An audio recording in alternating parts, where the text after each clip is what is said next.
Përshëndetje të nderuar miqtë e mi, përshëndetje të dashur ndjekës, ja ku po takohemi në kanalin Monitor TV dhe besoj jeni shumë kureshtar të komentojmë pak këtë pjesën të djeshme ku Xheneta Fetau ishte ftuar në Mosti Bjerë me top, nëse nuk jam gabim tek Ronaldo Sharka dhe Eriola Doçi, të cilët i përshëndes bëjnë një punë të mrekullueshme dhe normalisht Ronaldoja ka një rubrik me disa fotografi.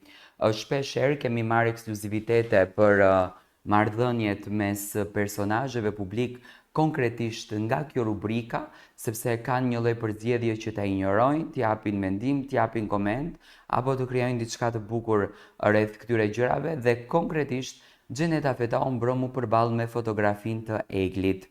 Ronaldoja dihet që do e provokonte, unë e prisja në çdo moment që ta provokonte Xhenetën me fotografinë të Eglit apo të Gjestit, Xheneta Fetau thjesht e injoroi Eglin.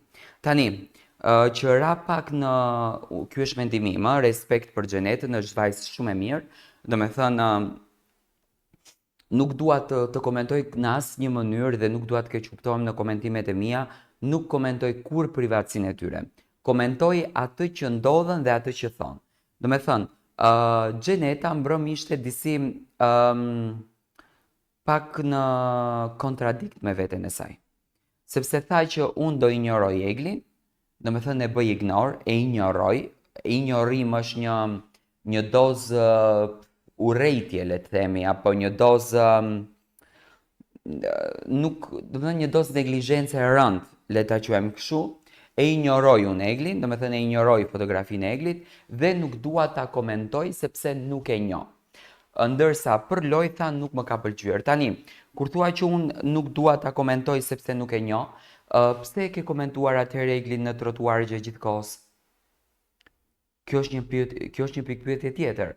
Mendoj që ishte e bukur të thonte që unë e njoh këtë vajzë nga media, është një vajzë shumë e mirë, është një vajzë që tregoi respekt për lojën e saj, por mua nuk më ka pëlqyer loja, sepse tha që nuk më ka pëlqyer loja. Dhe normalisht jo çdo kujt mund t'i pëlqen loja e tjetrit, ne nuk presim që Xheneta ta mbështetën lojën e Eglit sepse bëhet fjalë për të njëjtin mashkull që të dyja e duan, e kanë pasur, e kanë komentuar, po tani ti nuk mund të thuash që unë e injoroj Eglin sepse Xheneta dhe Brikena për shembull kanë komentuar në Instagramin e tyre për Eglin, kanë folur për Eglin, kanë injoruar lidhjen e Gjestit me Eglin. Xheneta ka folur në trotuar për Eglin, domethënë ka komentuar, ndoshta tani vjen inat sepse apo nuk i pëlqen nga që Egli nuk është se është marrë fare me Xhenetën, domethënë nuk është se ka komentuar Xhenetën, nuk ja ka përmendur dhe emrin, por unë në Big Brother në shtëpi brenda, unë nuk e kam dëgjuar Eglin të flet një fjalë të keqe për Xhenetën. Nuk e kam dëgjuar Eglin që ta injoron Xhenetën. Nuk e kam dëgjuar Eglin që të thotë ndonjë gjë për Xhenetën. Përkundrazi, Egli thjesht e ka dëgjuar Gjestin në disa raste kur ka fol për Xhenetën, kur e ka thonë ndonjë gjë.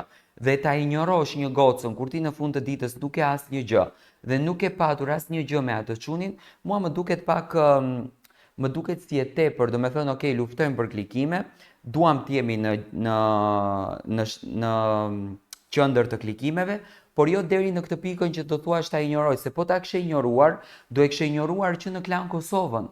Dhe jo do vazhdosh të flasësh për të dhe më në fund ta injoroj. Do me thënë, këtu jam pak kundër deklaratave të Xhenetës. Përkundrazi, Xheneta është një personazh që njihet për natyrën e saj të drejtë për drejtë, që njihet për zërin e saj që do me thënë nuk i dridhe qërpiku fare kur duhet ta thotë të vërtetën dhe ajo e thot atë të vërtetë, që e ka këtë bindje që do me thënë dua të bëj gjithçka dhe kështu që Xheneta është okay me natyrën e saj. Unë nuk jam kundër në këtë drejtimin. Është shumë në rregull me veten, po thjesht faktit besoj që është kontradiktore të thuash ndaj një gocës që unë e injoroj sepse mua e injoroj, e bëj ignor, do me thënë në këtë kuptimin.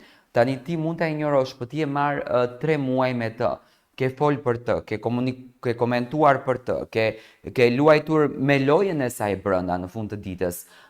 Hyre brenda në shtëpi për t'i bërë ku di un fytyrë, do me thënë thjesht faktit për mendimin tim është kontradiktore dhe mendoj që Xhenetës i ka ardhur inat edhe E ka marrë më shumë inat Eglin sepse Egli nuk ja vari fare në ditëlindjen e Loredanës dhe nga ky fakti tashi Xheneta injoron sepse ndoshta Xheneta edhe ka pritur që Egli t'i jep një dorë ta përshëndetën, se ndoshta Xheneta nuk e beson që Gjesti mund ta dojë Eglin vërtet.